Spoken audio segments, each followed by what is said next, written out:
Hello everyone and welcome to a special edition of D&D CR Exposed. I almost said something else. But in this video we are going to take a look at the just recently released videos from, let's see here, what was it? Pack Tactics released the Half Dragon from the 2024 Monster Manual.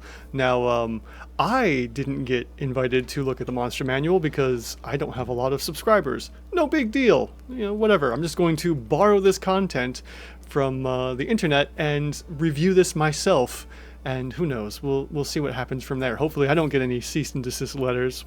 We'll see what happens. But in any event, I'm not even going to bother getting into the business here. You know what we're doing. Check the links in the description for stuff. Beyond that, let's just get into looking at the Half Dragon from the new Monster Manual for Dungeons & Dragons 5th edition, 2024 edition. And we're going to jump right into this. So, with that, we are looking at a CR5 Half Dragon. So we're going to go ahead and throw that in. And then we're going to basically start right from the top down and start putting some stuff in here. So our medium dragon has 18 AC. Again, like I said, it's medium. We have 14 D8 hit dice with the following: 19 strength, 14 dex, 16 con, 10 intelligence, 15 wisdom, and 14 charisma. It's a little weird for me to look at the stats this way, as I'm still not quite used to it. But, you know, whichever. It's still kind of fun to see it like this in a different way, kind of saving space.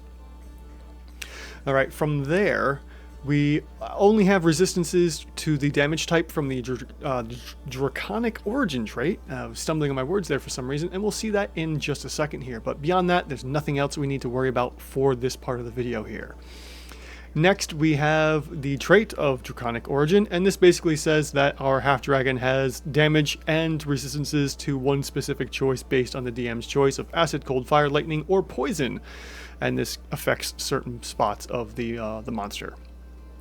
So nothing really to worry about here. We only have one, so this isn't going to trigger any resistances or immunities. And from the original video, there were some things that I'm not going to talk about that Pack Tactics was talking about, so I don't get a cease and desist as well. Hopefully just reviewing this monster will be okay. Maybe? We'll see what happens. In any event, Draconic Origins doesn't affect our monster, and we'll go right into the action section here. Now, our Half-Dragon does have 2 claw attacks, so let's go ahead and start throwing some information into that. We have 1d4 for the claw, which when I saw this originally from Pack Tactics video, I go, man, that is obscenely small. But then it also has slashing additional slashing damage, or damage of the type chosen from the Draconic Origin, so we're getting extra damage there. So from that, we are going to add an additional 7 to our 6.5, giving us somewhat of low damage. 6.5 plus 7 gives us a total of 13.5 for our claw attack, with the whatever kind of elemental damage you're adding to it. From there, we also have a Dragon's Breath. Our recharge is on a 5 to 6. Again, we will only see this probably 1 out of 3 rounds of combat, and if combat goes longer than 3 rounds, you know, we might see it a second time. So from this, we are adding in 28 points of damage, which is going to be 8d6 of whatever type you chose in the trait for our dragon here, which is resulting in 28. Now, as it stands in the 2014 edition of the Monsters Manual, or excuse me, the DM's Manual, when you have a saving throw, you have to at least get 2 failed saves worth of damage. Again, this could be 4 successes or 1 success and 2 failures. Or no, 1 failure and 2 successes. Yeah, that way. In any event, you just do 2. You take this number and multiply it by 2, and that's the expected amount of damage for the Dragon's Breath. So we're looking at 56 points of average damage for the Dragon's Breath once every 3 rounds of combat. And then we have our multi-attack here of 2 claw attacks. Now, our Half-Dragon gets 2, which is going to result in 27. So we have a huge disparity here between the breath attack, which is very common with dragons, and then its melee attacks.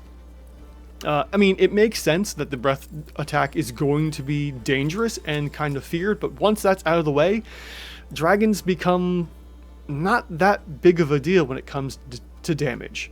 But in any event, that's what we have for our actions here. And then lastly, we have a bonus action of leap that the half dragon jumps up to 30 feet by spending 10 feet of movement. This isn't going to affect our monster whatsoever in combat. I mean, it's probably a good way to get out of combat if you need your half dragon to run away. But in any event, that's not going to affect things. So let's go ahead and start throwing our combat damage in place here and get our final results for our half dragon. So right off the bat, we're going to hopefully get at least 2 to 3 targets into the breath weapon, if not more, on the first round of combat, and go from there. So first round of combat, we're expecting hopefully 56 average damage, and then from rounds 2 and 3, we're going to expect about 27 points of damage. And I forgot to add that in there. And there we go. We have 56 here, 27 and 27, and we end up with, it looks like, oh, I forgot to put in the +7 for our attacks. And yes, we have an actual average CR5 half dragon. If you saw Pack Tactics video, you may have seen my comment that it was about a day late. And I did mention that this was exactly even. So we have an offensive CR of 5, a defensive CR of 5, and that averages out to 5. So our half dragon is actually a CR 5 monster, which means combat encounter building may be balanced. And I say that loosely because this is only one monster out of a huge new monster manual book. So there we have it, folks. So far, so good. One for one for our 2024 Monster Manual Edition. Let's keep this going and hopefully we'll find, many more completely balanced monsters. Thank you all so much for watching this very special edition of the D&D CR Exposed videos here, and I look forward to seeing you in the next one.